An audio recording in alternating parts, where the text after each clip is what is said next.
Muy buenas tardes, bienvenidos al ciclo de charlas magistrales. El primer panel de charlas magistrales va a estar a cargo del Icmm, Catapult and Inmarsat. Una pequeña introducción de quiénes son los speakers. Por un lado estará presente Tom Butler, CEO del Icmm, quien cumple este rol desde julio del 2015. Antes de ello, trabajó 18 años en la Corporación Financiera Internacional del Grupo Banco Mundial, en los equipos de infraestructura y recursos naturales, trabajando principalmente en proyectos mineros y de energía en África. Desde el año 2011, Tom fue el jefe de minería global para la corporación, estando a cargo de un equipo multidisciplinario de especialistas, responsables por la financiación de parte de la CFI de proyectos de exploración y producción minera en países emergentes. También le acompaña Anastasia Bolton, quien es gerente de desarrollo de negocios de Satellite Applications Catapult, Catapult es una empresa de innovación y tecnología que busca transformar la forma en que el mundo usa la tecnología satelital y sus datos. Cubriendo esa posición, Anastasia ha viajado extensamente por todo el mundo, colaborando con grandes referentes en minería y agricultura, generando proyectos y colaboraciones entre el Reino Unido y los países socios para desarrollar y ofrecer soluciones innovadoras que aborden los desafíos clave de esta industria. Posteriormente, estará disertando José Arias, quien es gerente de nuevos negocios de Inmarsat, donde da apoyo a clientes mineros de toda América. José es ingeniero en electrónica y telecomunicaciones con más de 25 años de experiencia, operando, diseñando, implementando y vendiendo grandes proyectos de telecomunicaciones y servicios profesionales a todos los países del continente, trabajando para grandes empresas multinacionales como Alcatel, Motorola, Google, Aris e Inmarsat. Finalmente, el moderador es Alfredo Fierro, quien es agregado comercial de la Embajada Británica, donde lleva más de 25 años trabajando con la industria minera. Formado en marketing internacional, antes de unirse al equipo comercial de Embajada, trabajó en exportaciones y marketing internacional para grandes grupos argentinos. Actualmente también se desempeña como profesor de posgrado para estudiantes americanos de intercambio y a distancia con la Universidad Católica de La Paz. Alfredo, de los speakers, bienvenidos. Muchísimas gracias. Thank you very much. Good morning. Buenos días a todos. Y bienvenidos a la sesión, a las charlas británicas, a la hora británica en Expo Minera San Juan. Welcome to the British Hour in Expo Minera San Juan.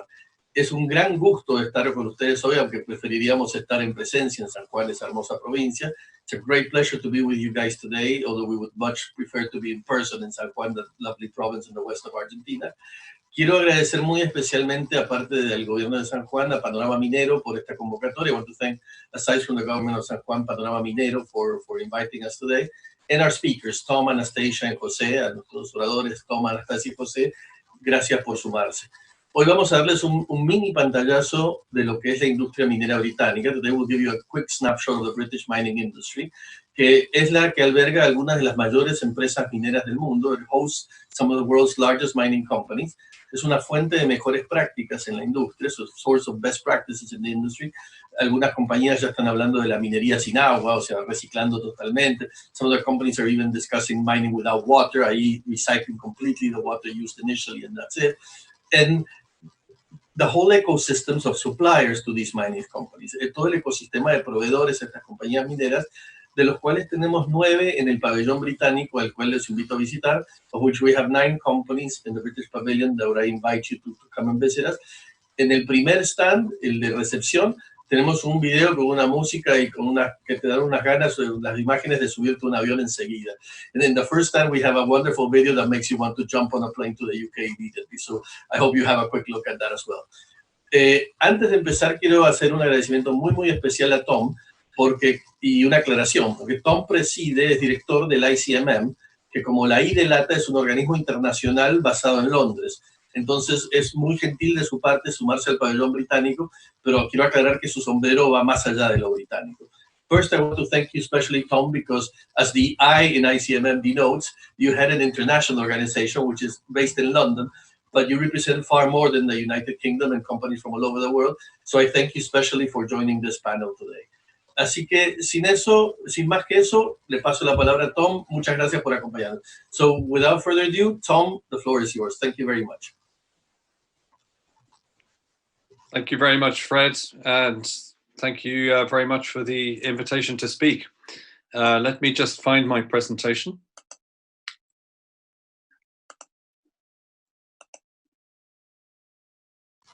Well, mientras Tom hace eso, les cuento que Tom nos va a hablar sobre el estándar global de gestiones de diques de colas, esto que el ICMM aprobó hace menos de 2 meses. Just before Tom sets it up, I was going to mention that your presentation will be about the global standard of tailings management for the mining industry, which was approved less than 2 months ago. Yeah, okay, thanks, Fred. So hopefully you can see the presentation. Can you see my presentation? Yes, Fred? Tom. Yeah, yes, okay, yes. good, okay. So, yes, as Fred said, I'm going to speak today about the global tailing standard. Just before I do that, since there's a large audience and not all of you may have heard of the ICMM, a very quick introduction to ICMM, the International Council on Mining and Metals. We're a membership of 27 companies, and then another approximately 35 either national or commodity associations, including the Argentine Chamber of Mining. And collectively, the company members represent about a third of the industry. And the purpose of the organization is to enhance environmental and social performance of the members, and hopefully, by example, the rest of the industry, and also to enhance understanding of the contribution that the industry makes, especially at the local level. So today, as Fred mentioned, I want to give you a presentation and update on the global tailing standard, which, as he said, we launched early August, so coming up to 2 months ago now. Obviously, let's see if I can. There we are. Obviously, the catalyst for this standard was the terrible tragedy in Brumadinho at the beginning of last year in Brazil, and the early reactions to that were,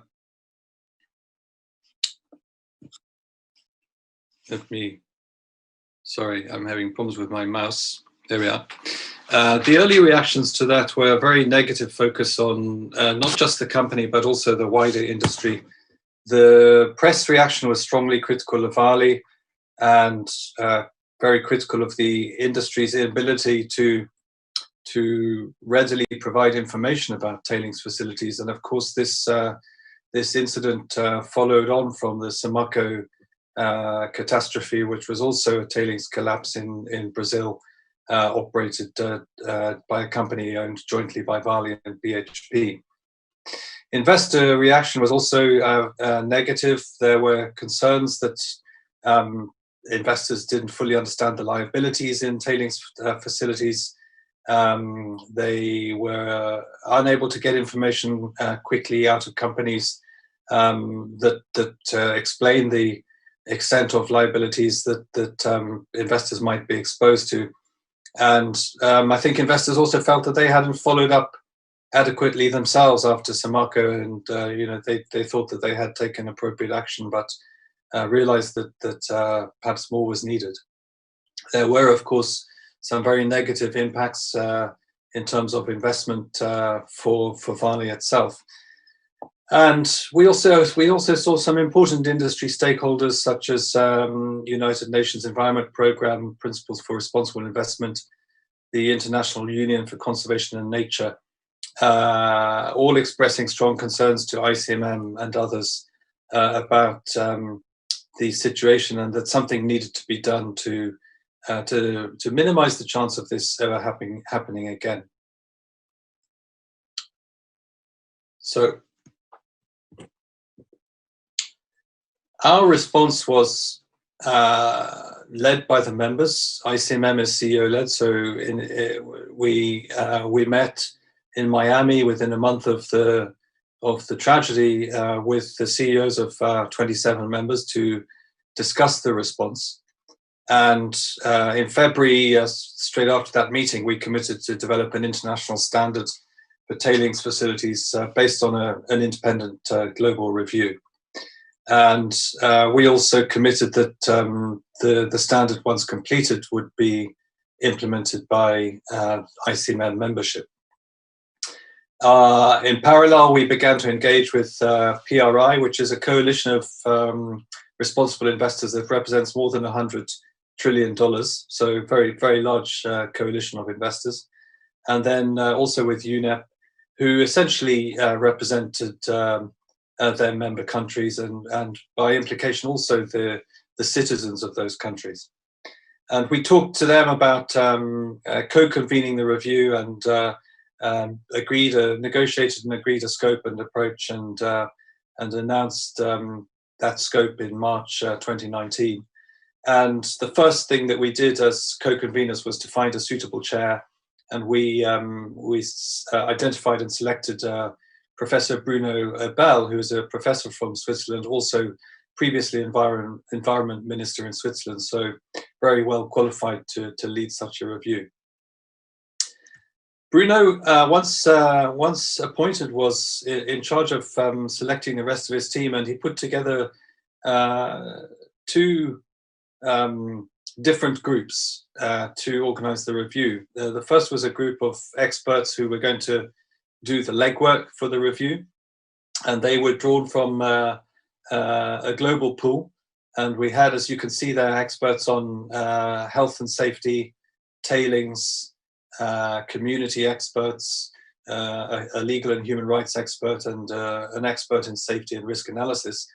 And then to advise the experts, there was also a broader multi-stakeholder advisory group, which was drawn also from a global pool. And in putting this together, Bruno sought to make sure that different interest groups are represented, so academia, civil society, financial institutions and insurers and so on.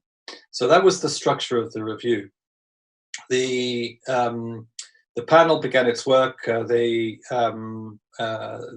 put together a first draft. They obtained input from the advisory group, and then they late last year they began a process of public consultation. And the consultation received more than 600 comments, either from individuals or organizations who submitted comments through an online process or participated in the consultations that Bruno held around the world. You can see that he visited 6 countries in different parts of the world, organized a number of webinars, and the consultation was run in 7 languages in total.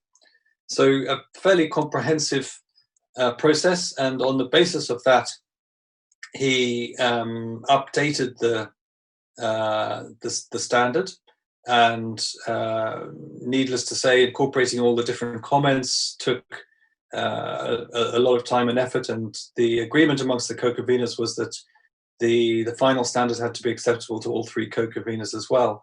So ICMM and PRI and UNEP also had a number of views on what was practical and what should go into the standard.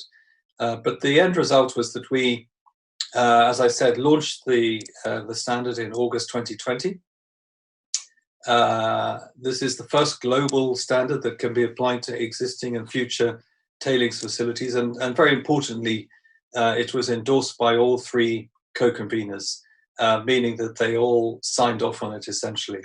And from our point of view, the endorsement meant that, of course, we were able to move into implementation, and I'll come back to that in a minute. The standard is very comprehensive. It covers 6 key themes, but as the diagram on the right-hand side implies, at the heart of the standard is project affected people or affected communities. So the standard is community-centric, and it integrates social, environmental, and technical considerations in a comprehensive manner, but keeping in mind the potential impact on communities all the way through. It covers the entire tailings facility life cycle, from site selection through design and construction, management, monitoring, to closure and post-closure. And it's also very specific about accountability. It elevates accountability to the highest organizational levels. And it also specifies and adds new requirements for independent oversight through structures such as engineer of record as part of the standard. And finally, the standard establishes very clear expectations around global transparency and disclosure requirements, which was in part aiming to address the initial concerns that were expressed by investors and other stakeholders about the lack of clear information about what potential liabilities they were exposed to and what were the risks they were exposed to.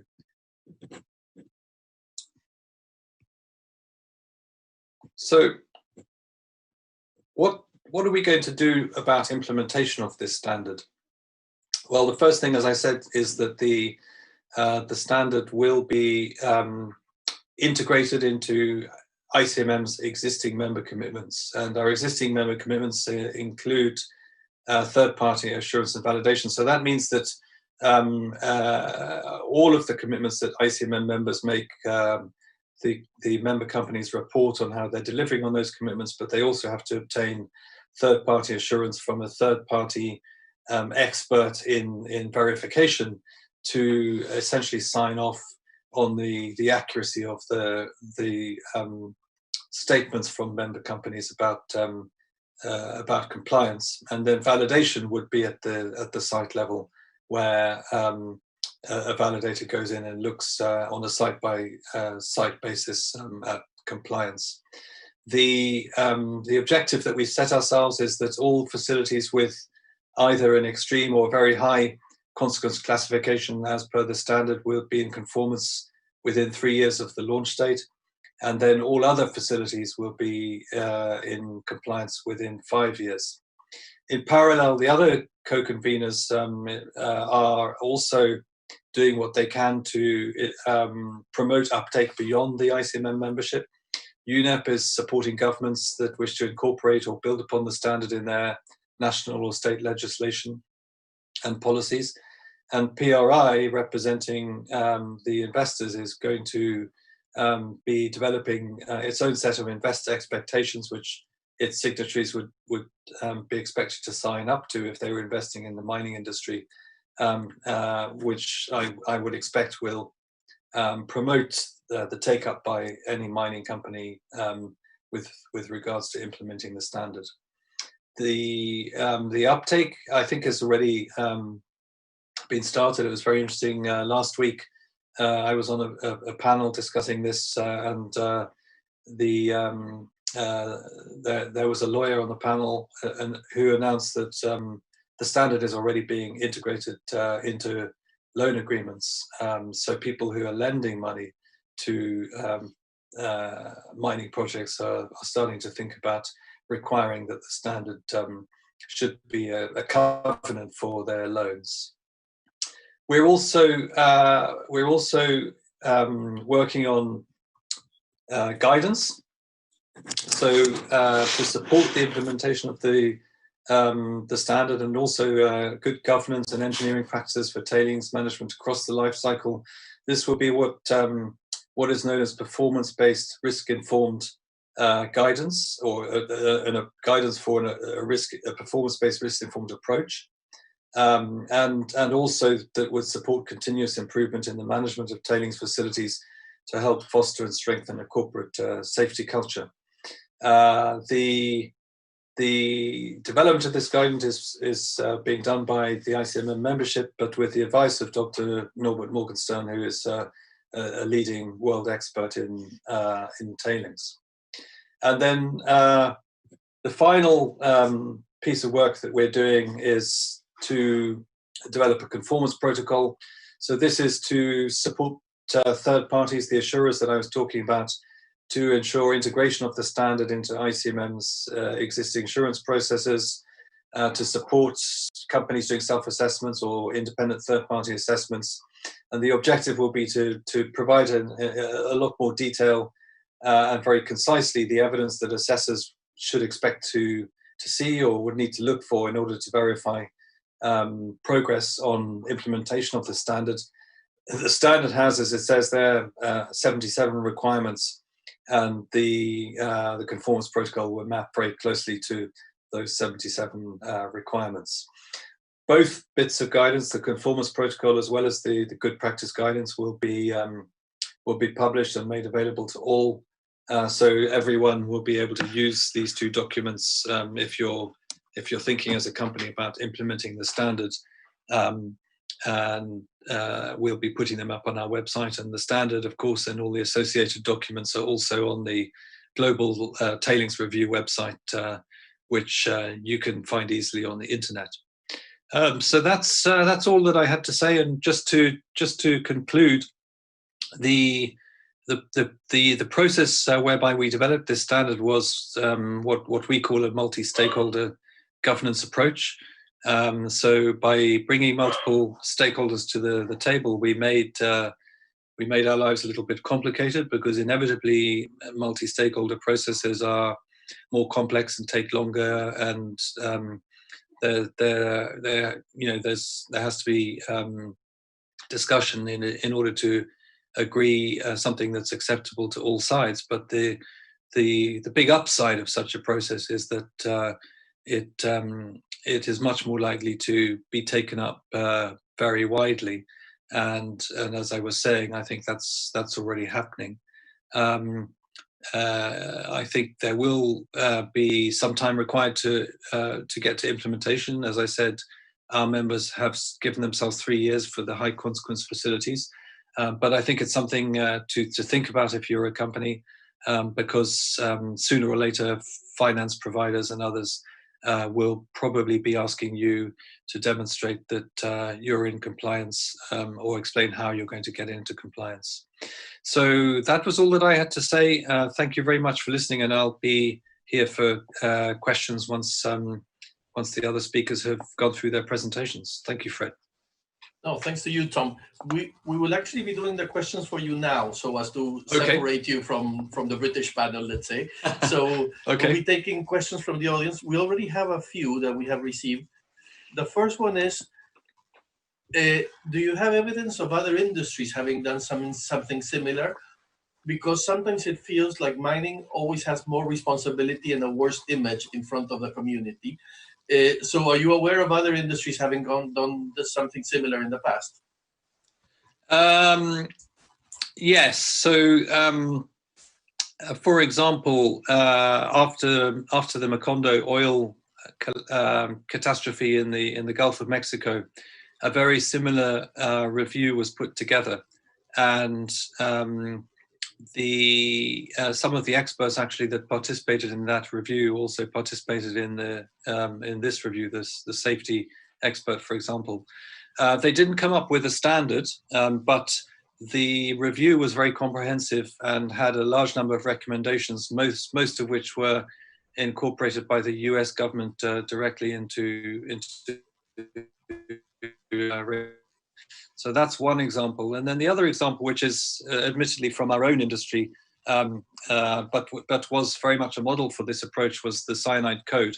The Cyanide Code was developed about 20 years ago, following quite a few catastrophic cyanide spills or leaks, which had started to seriously impact the reputation of the industry, in addition, of course, to causing multiple fatalities or very significant environmental damage. And that was a process of a review by Iccmm's predecessor organization, along with the UNEP, the same entity that we used, to put together a code which was then adopted by the industry and has since had very wide take-up. Most banks require it, most insurers require it, investors want to know that you're complying with the Cyanide Code if you're using it. And as a result, there have been far fewer incidents since this code was adopted. I think it's been adopted by about 65% of people who use cyanide. Excellent. Thank you very much. We have a second question. You mentioned in your presentation that some investment funds left aside their participation in mining companies, especially those with a quotation in stock exchanges. Do you have an estimate of how much money was lost as a consequence of the bad reputation the accident generated? Well, I think so. I haven't looked at this very closely, but in the immediate aftermath of the incident, I know that Vale lost value of about $6 billion on its share price. Obviously, that was a very significant impact.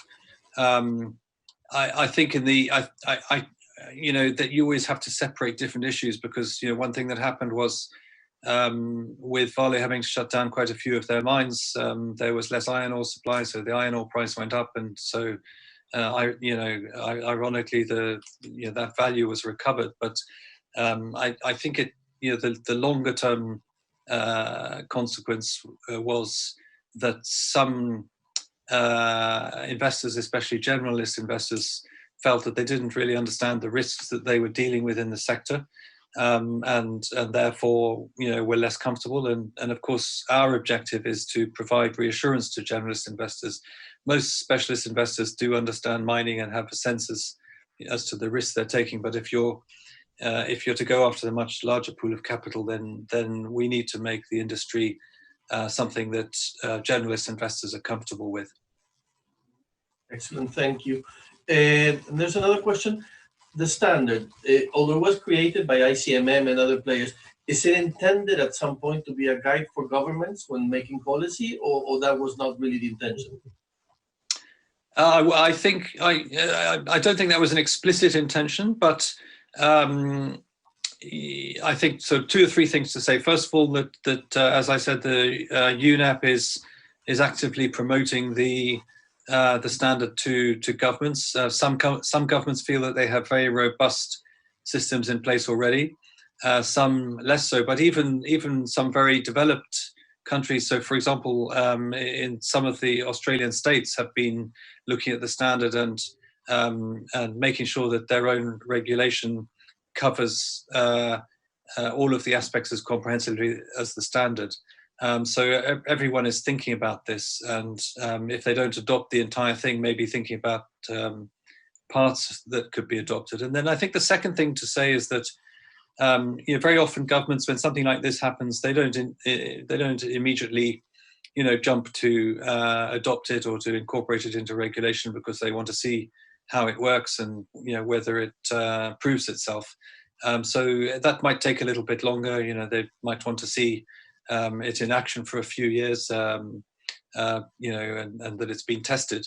But what's happened with the Cyanide Code, for example, is that you start to see references in some countries' regulations to the Cyanide Code, and I would expect that over time that will happen with the tailing standard as well. Thank you. Tom, when trying to define the standard, what were the most challenging things in the debate?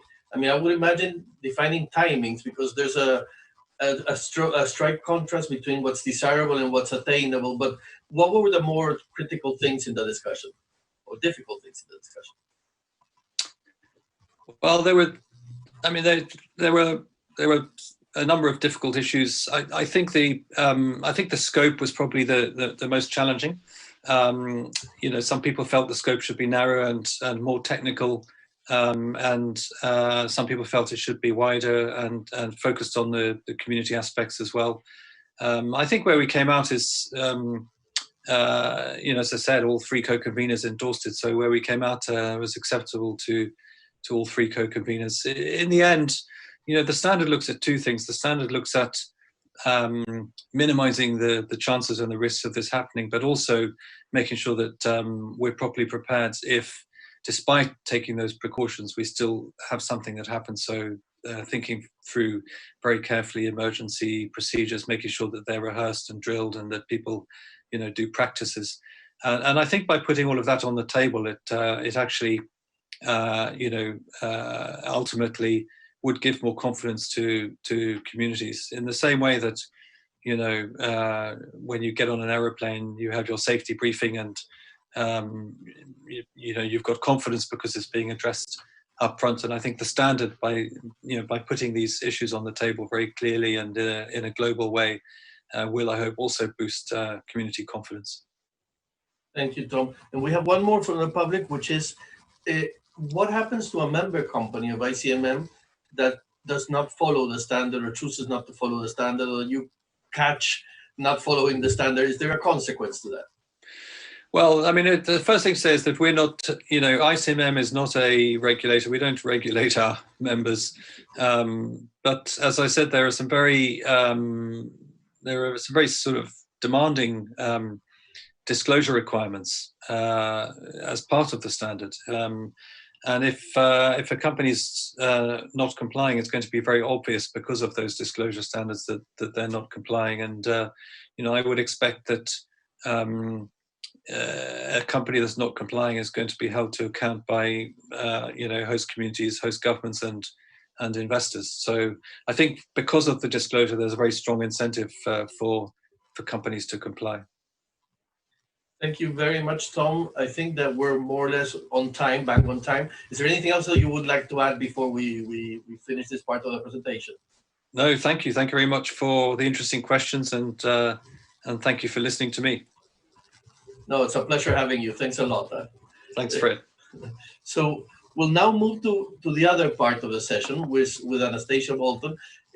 We'll now see two different solutions from two different British companies that can look at tailings dam and can have ways of assisting your company in how to monitor these. The first one will be from the satellite applications Catapult, and the presentation, as you can already start to see in the screen, is soluciones de monitoreo de relaves a través del satélite, satellite-based solutions for the monitoring of tailings dams. We have this thing on the translation of whether to use relaves or diques de colas, because, depending on where you are in Latin America or in the Spanish-speaking world, that's the terminology. Argentina is more diques de cola, but for those who are with us from other parts of the region, it's exactly the same. I'm sure you're aware of that. So with any further ado, Anastasia, we're very happy to have you with us. The floor is yours. Thank you very much, Fred. I hope you could see my presentation and you could hear me well. Yes, both. Fantastic. Okay, thank you. Actually, I would be talking about several solutions, not only one solution which our company created, but let me just get into the depths of it. First of all, my name is Anastasia Bolton. I am today with you from United Kingdom. I am in Oxfordshire, and our company, Satellite Applications Catapult, also based in Oxfordshire at one of the research and development facilities, which we call Harwell Campus, where we're based. And we're quite a unique company. I think it's worth, I'm afraid maybe Alessandro already explained about us, but let me just take you through the journey of what is Satellite Applications Catapult again, because we're quite a unique organization. First of all, what is important to understand about us, we are non-for-profit. It's help us to be independent organization, and we are partially funded by the UK government, and at the same time we are innovation and technology organization who basically has this unique status of being a neutral point of access to the whole British expertise of the satellite technology experts.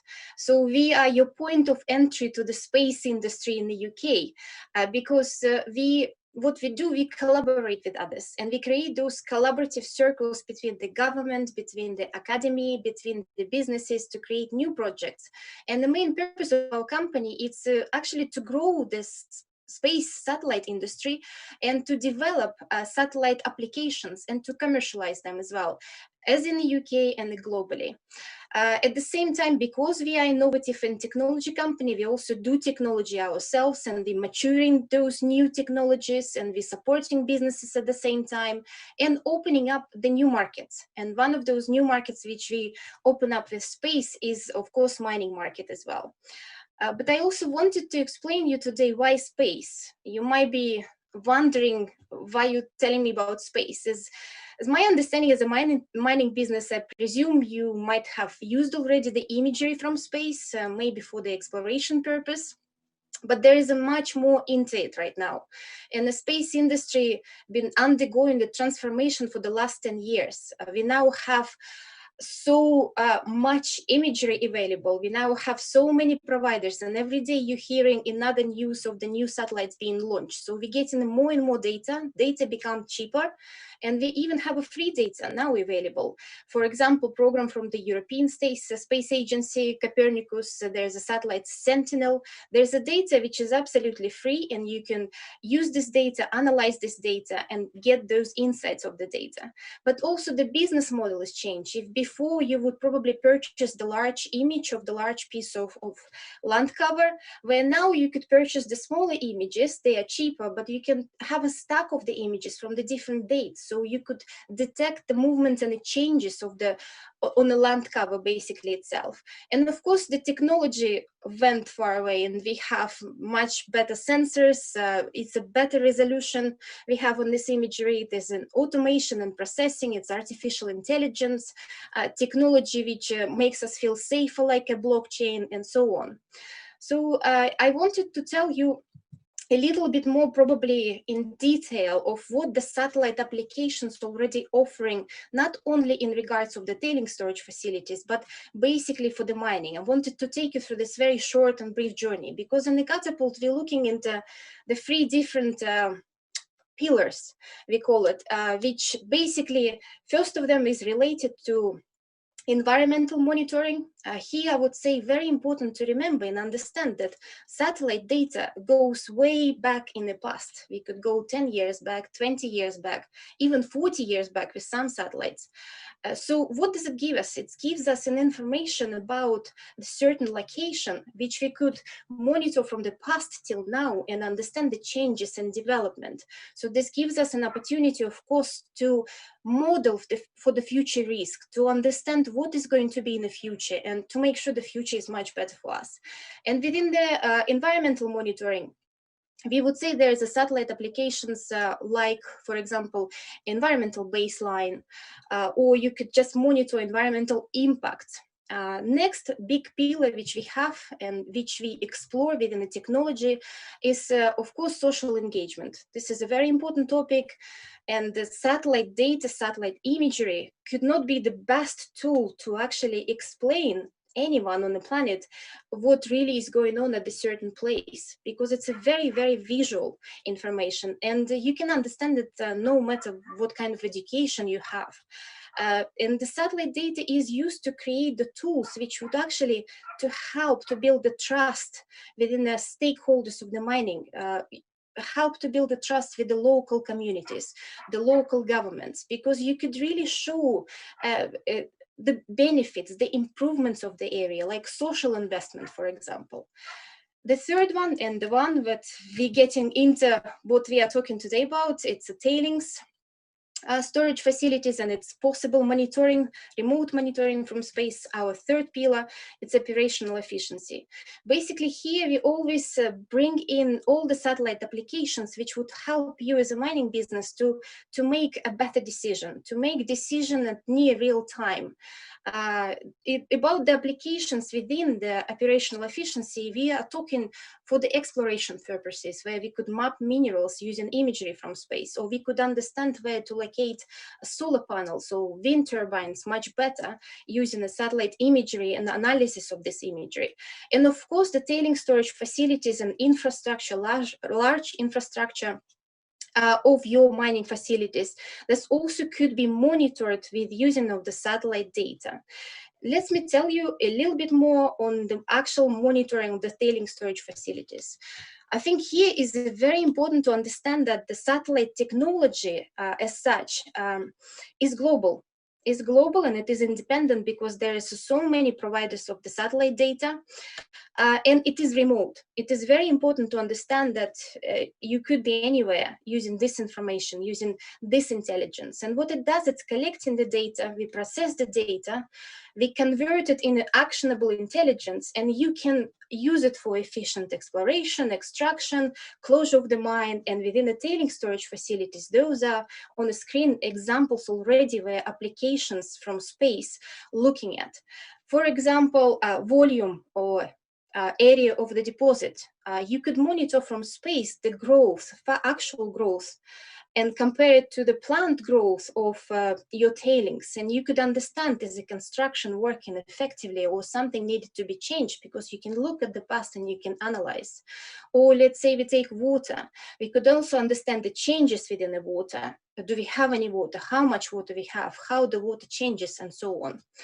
But I really wanted to showcase you some tools which have been already developed by some businesses in the UK. And first tool actually was as a result of this global tailings initiative, which Tom was just explained. This is an investor initiative where they created basically the global tailings database as well as a part of the standard to follow on.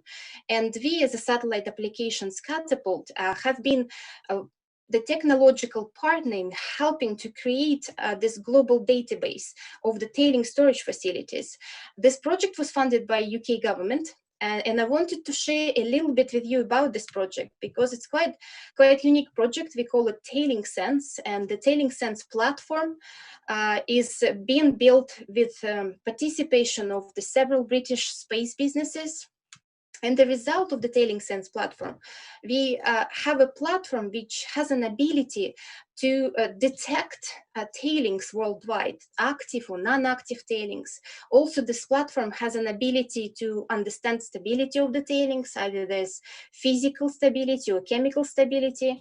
And we also can measure the size of the tailing using this tool and this platform. Just a little bit in more detail in terms of the physical and chemical stability of what we can monitor from space. I take you on this little journey. So I hope you could see my GIF changing right now. Within the chemical stability, we're talking about the seepage. Not very often you could really even understand on the land cover that the seepage might be happening. As you could see in this example, the tailings been growing over years, and unfortunately seepage has been happening, but nobody could identify it on the ground. And the space imagery, the optical space imagery, we're able to provide us this information, because what we're doing here, we are comparing the like a fingerprints principle. We're comparing via spectral what we have within the tailing storage, comparing to the outside area and finding the match. And this match, we found that the sum of the consistency of the tailings actually escaped.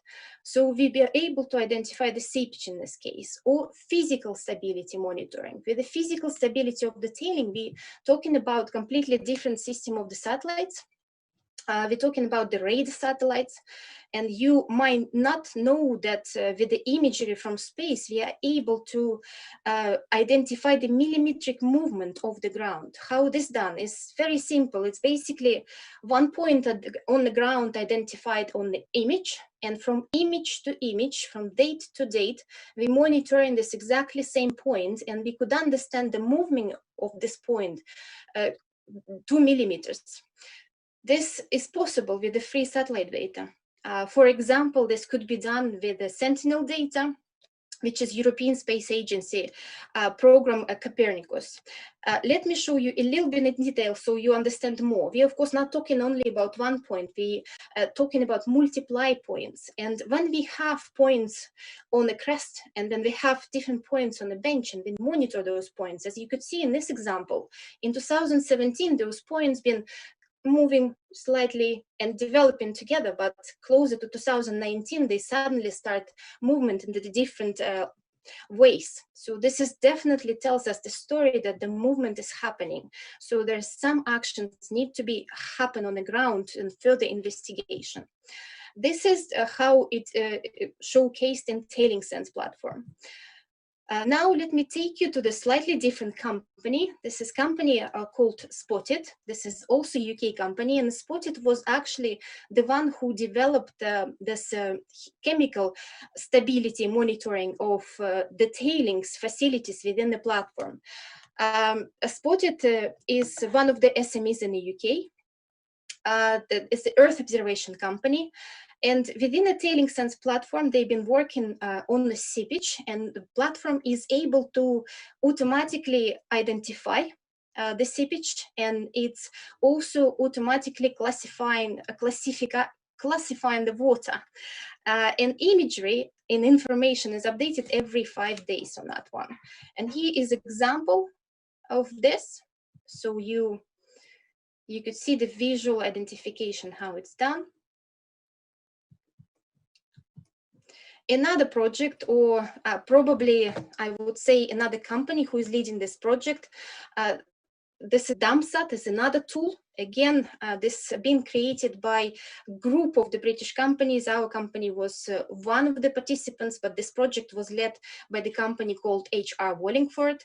The DAMSat platform, it's basically an operational system which also help reduce the risk of the water in the tailings dams and other tailing deposits as well. This platform is looking under the understanding of those risks and does remote monitoring. So just a little bit more in detail about this platform. It has several modules, and it's a website-based tool, and it basically gives you the information about the site. It gives you information about leakage, about the movement detection, about hydrological forecast. It explains you about changes in beach of the tailing, and also it has a very important tool of the emergency planning, which basically gives you an idea. So what would happen if, let's say, the tailing was breached, and it would show you what would happen with the nearby area, what would happen with the population which is there. This project was originally developed and tested on sites and on mining sites in Peru. It's just helping to, again, assess the information about tailings and about your facilities remotely. Here's another company I wanted to highlight today. The company is CGG. That's another quite large British company. They developed a tool which called MineScope.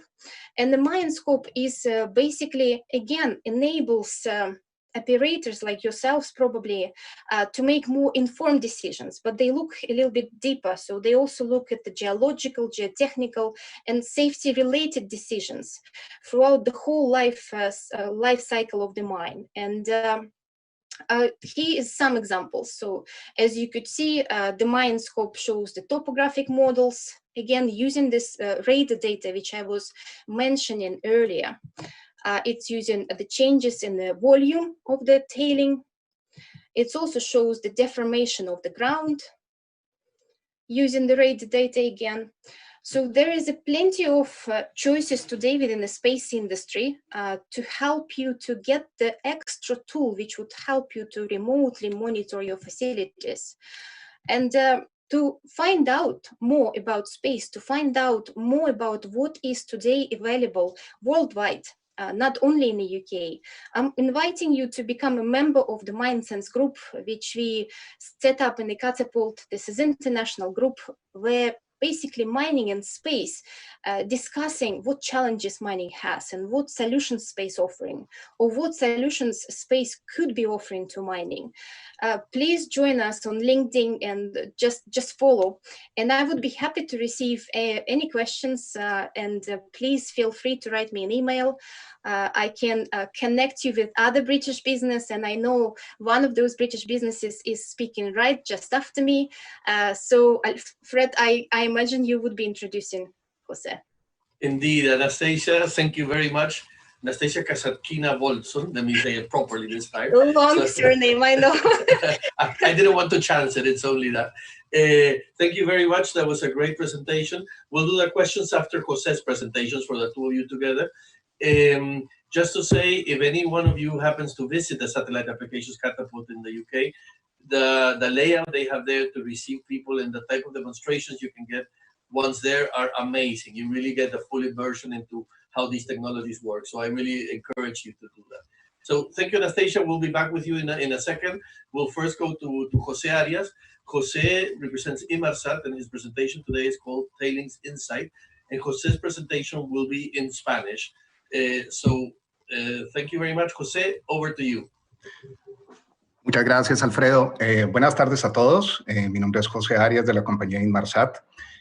A nombre de Inmarsat agradecemos a todos su presencia y quisiera agradecer también a todo el equipo de trabajo de la Embajada Británica en Argentina y también al Departamento de Comercio británico por esta invitación para participar en este panel.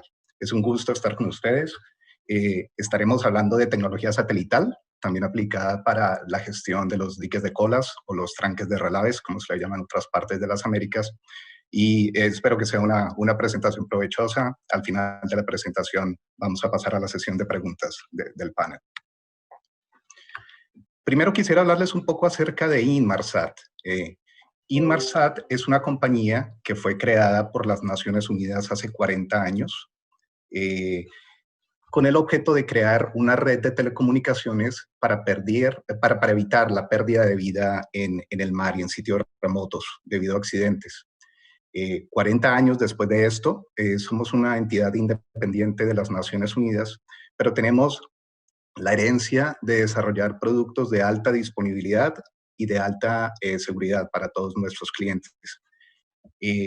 Somos los operadores y dueños de una flota de 14 satélites que orbitan la Tierra, y con estos 14 satélites proveemos servicios de comunicaciones a la mayoría de los gobiernos del mundo, también a compañías de todos los niveles, en todos los verticales, como en minería, de lo que vamos a hablar hoy un poquito. Somos más de 1.850 empleados, con oficinas en más de 60 países, y trabajamos también en diferentes verticales de la economía, como la conexión para flotas marítimas. Trabajamos muy de cerca con el gobierno de los Estados Unidos, en donde somos el principal proveedor de comunicación para sus misiones críticas del Departamento de Defensa. Y trabajamos también con gobierno global, con aerolíneas, y también yo trabajo para la división de Enterprise, en donde llevo la relación con toda la comunidad minera de Latinoamérica. Estoy mostrando aquí la cobertura de los satélites de Inmarsat. Como ustedes lo pueden ver, es una cobertura mundial. Inmarsat es una compañía especial porque nosotros operamos en una frecuencia que se llama banda L, que es una frecuencia de alta disponibilidad. Es debido a esto que muchos ejércitos, muchos gobiernos y también muchas comunicaciones navieras eligen nuestros servicios, debido a que es una frecuencia que no tiene ninguna afectación climática y funciona muy bien en condiciones de lluvia, de nieve, en desiertos, en cualquier parte, lo que lo hace una frecuencia ideal para una aplicación de monitoreo de diques de colas o de tranques de relaves. Les voy a hablar un poquito de lo que nosotros en Inmarsat vemos como nuestra visión para la mina inteligente conectada. Hay muchos procesos dentro del workflow de la mina desde el punto de vista de la planeación, de la construcción y también de la ejecución de una operación minera, desde el origen hasta llegar hasta lo que son los diques de colas. Pero la conectividad satelital puede ser empleada para muchas funciones. Puede ser empleada, por ejemplo, para garantizar la seguridad de trabajadores remotos en las minas. Puede ser utilizada también para hacer gestión remota, por ejemplo, de taladros que hacen perforaciones en sitios riesgosos de la mina. Puede ser utilizada también para dar comunicaciones de voz instantáneas a todo lo que son los conductores, por ejemplo, de vehículos. Puede ser empleada para dar conectividad a todos los sistemas de trenes que muchas compañías mineras disponen para llevar la extracción hasta el puerto. Y obviamente también puede ser empleada para hacer una gestión corporativa adecuada de lo que son los diques de colas, que es el objeto de nuestra presentación del día de hoy. Inmarsat ha desarrollado un producto que se llama Tailings Insight. Debido a lo que les comentaba, que nosotros somos ex Naciones Unidas, los productos que desarrollamos son productos que están orientados también para ayudar al servicio de la humanidad. Entonces, tenemos nosotros una misión que es de ayudar a mejorar la forma en que se gestionan los depósitos de relaves en el mundo para ayudar a tomar decisiones más inteligentes y rápidas a las organizaciones mineras, para ayudar a mejorar las normas de seguridad y para ayudar a respaldar el cumplimiento de las normas regulatorias. Debido a esto, hemos desarrollado un producto que se llama Tailings Insight, que tiene dos sabores. Un producto se llama Tailings Insight Cloud, o en español sería diques de colas nube, ¿ok? Y el otro se llama Tailings Insight Plus, que sería diques de colas plus, ¿ok? Dependiendo de las necesidades de la compañía minera y de lo que la compañía minera tenga, alguno de estos productos puede ser más adecuado que el otro, y los vamos a ver los dos en detalle. Entonces, les voy a hablar un poquito de la plataforma. La plataforma es una solución de visualización en la nube muy poderosa, basada en la nube de Amazon Web Services, que permite tener una visualización inmediata en tiempo real de lo que está pasando con los sensores en los diques de colas. ¿Okay? Nosotros en Inmarsat hemos desarrollado el software en una estructura que se llama microservicios, en donde las rutinas de software que analizan los datos que vienen de sensores en los diques de colas es completamente independiente de las políticas que se puedan asignar al proceso de la información dentro del sistema. Esto ayuda para tener flexibilidad en la implementación, ya que todos los diques de colas son diferentes. Hay algunos diques de colas que pueden necesitar, por ejemplo, mayor cuidado con las lecturas de los piezómetros. Hay otros diques de cola que, por ejemplo, pueden estar en regiones sísmicas, que pueden necesitar tener también, digamos, una mayor prioridad con los acelerómetros. Y hay otros que pueden estar expuestos a lluvia. Entonces, independiente de lo que se requiera en cada ubicación, el software es lo suficientemente flexible para ayudar a dar una opción adecuada al usuario. Vamos a hablar un poquito de lo que es Tailings Inside Cloud y cuál es la aplicación. Tailings Inside Cloud o diques de colas nube es un producto que sirve para ayudar a mejorar la gestión de datos y está diseñado para compañías que ya tienen algún tipo de monitoreo y gestión de sus diques de colas, pero que quieren llevar un poco más allá la información para tener un mejor control corporativo. Entonces, ¿cómo funciona esto? La manera como funciona es, la compañía minera puede tener ya una infraestructura de sensores existente desplegada en los diques de colas y ya pueden tener equipos de almacenamiento de datos existentes. Lo que nosotros hacemos es nos conectamos con una nube en el sitio a la red de datos actual y de ahí ya hacemos una recopilación de información que va a ser desplegada en la nube. Entonces, ¿qué sucede? Muchas compañías mineras, a medida de que comienzan a operar sus diques de colas, adquieren unos sensores y a los 2 años adquieren sensores de una marca diferente y posiblemente 5 años después los que adquirieron hace 7 años fueron descontinuados. Entonces, hay una mezcla de la información y de las plataformas como la compañía minera está recibiendo esa información. Lo que hemos hecho nosotros en Inmarsat es crear una unificación para ayudar a la gestión de esta información para que cuando haya alguna alarma o cuando haya algún evento peligroso, se pueda saber inmediatamente en cualquier lugar, ya sea por el ingeniero en sitio o también con un auditor geotécnico, o si se le quiere dar también, por ejemplo, visibilidad a un organismo regulador y obviamente a todo el personal con toda la escalación que debe hacer en la empresa. Les voy a mostrar unas pantallas rápidamente de cómo se ve el sistema. Este es el inicio de la pantalla de sesión en donde se accesa a la nube. ¿Okay? Después se elige el depósito de relaves que se desee ver. Y se accede a una perspectiva del panel de control en donde se va a ver el dique de colas y el estado de cada uno de los sensores. ¿Okay? Se puede tener una vista superior o la compañía minera puede elegir también alimentar sus propios mapas geotécnicos en el sistema. De esta manera, la compañía minera puede estar trabajando con información más actualizada disponible y tener un manejo más eficiente de sus diques de colas. Es un panel de control personalizado en donde yo puedo poner las variables que yo considero más críticas al comienzo de lo que quiero ver en el sistema. Entonces, como hablamos, si yo tengo un dique de colas en un área donde tengo lluvia,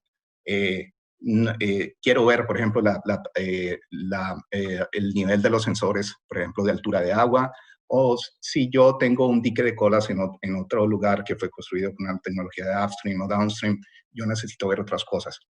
Entonces, yo puedo priorizar y yo puedo mover cuáles son las variables que son importantes para mí ver primero.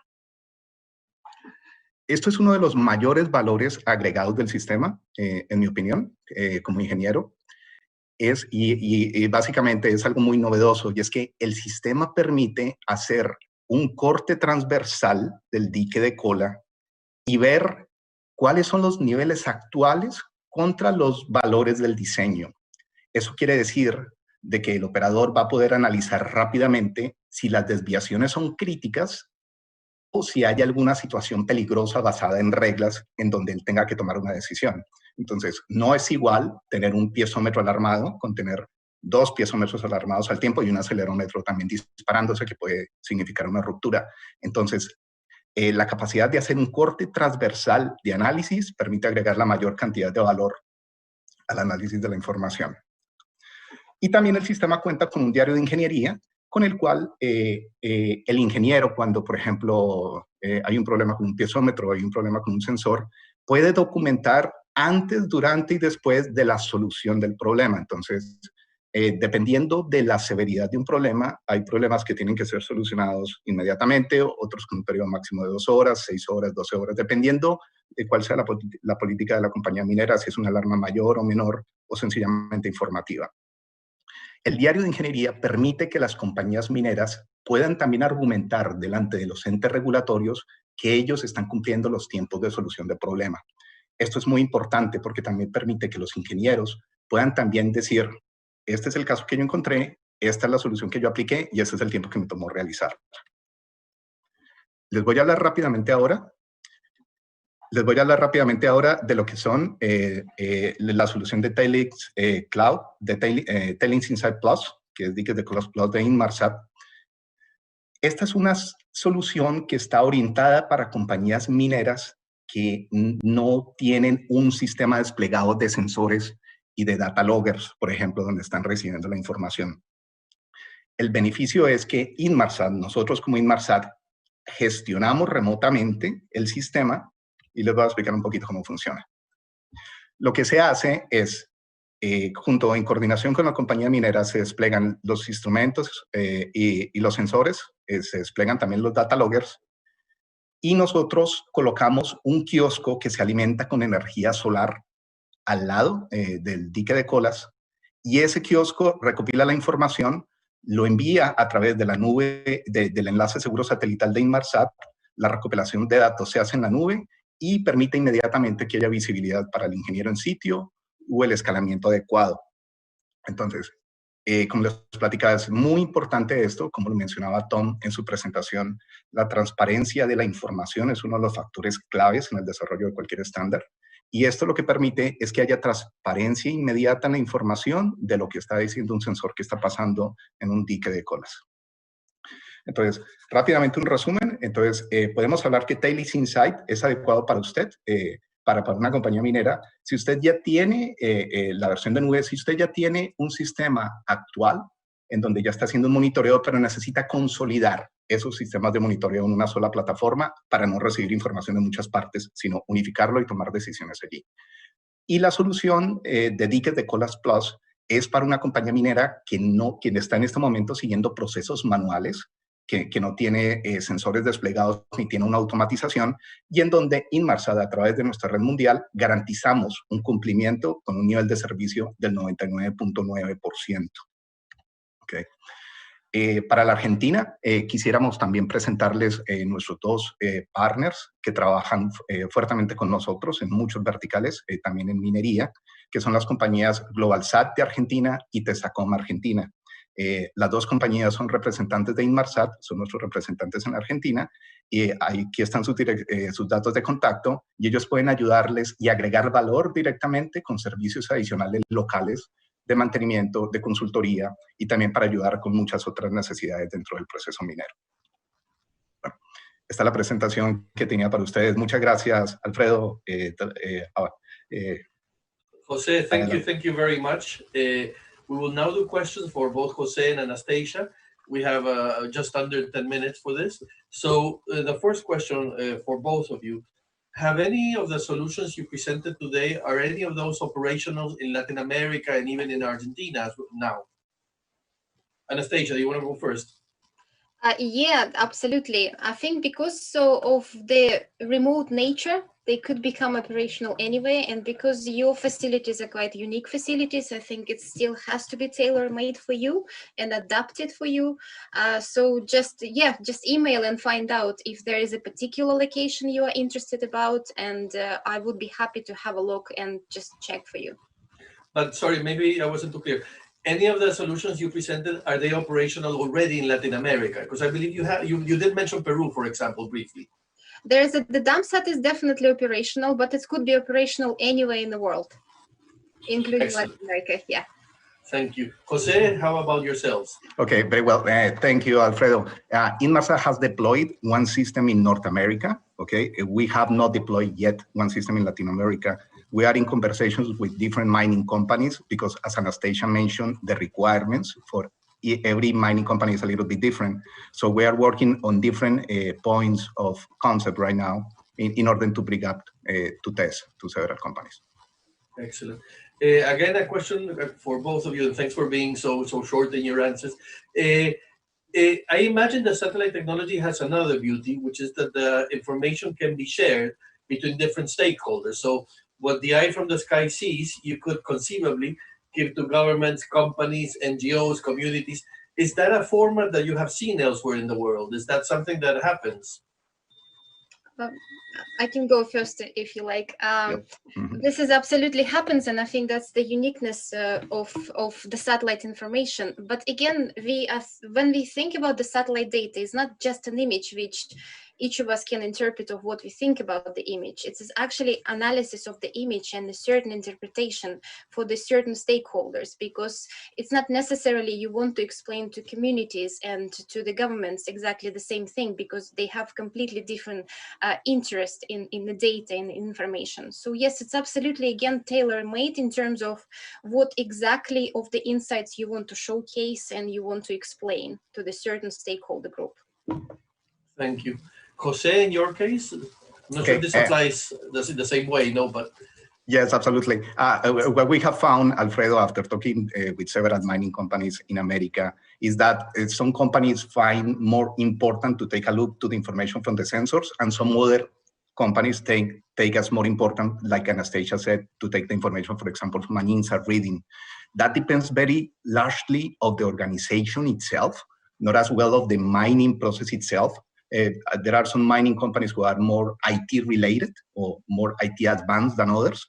Others are more conservative, and others like other technology more than the others. So I believe the right message here is to say that the technologies like INSAT and as well Inmarsat technologies on the analysis of the sensor are complementary, because they both can add and can help provide a very good visibility of what's going on in the tailings dams.